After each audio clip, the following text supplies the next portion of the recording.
key allies very close to the president on immigration told us this afternoon they were shocked by what they saw in that meeting. It was a completely different Donald Trump from the one we watched on the campaign trail just 2 years ago. How different?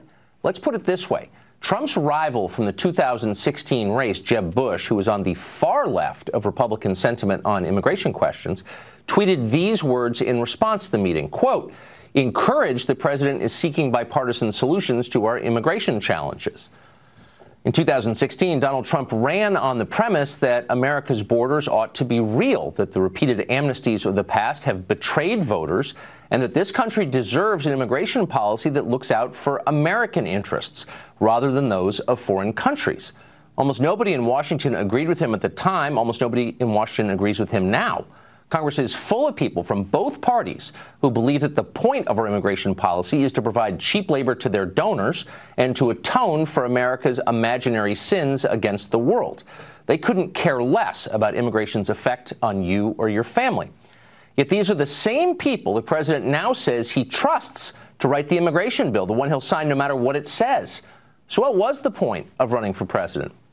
You'll remember the president also ran on his skills as a negotiator, and he clearly has skills as a negotiator. But where were they today?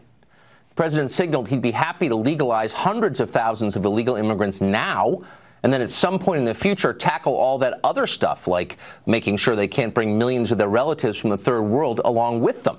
That's not much of a negotiation.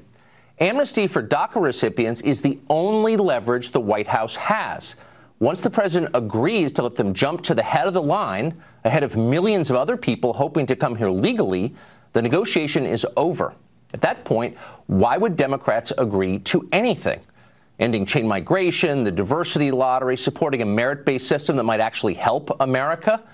No chance. The Democrats' goal is to import more Democratic voters, and by any means necessary.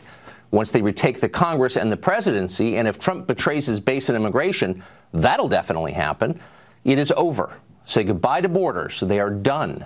Keep in mind that the top Democrat in the House recently thanked illegal aliens for sneaking into this country.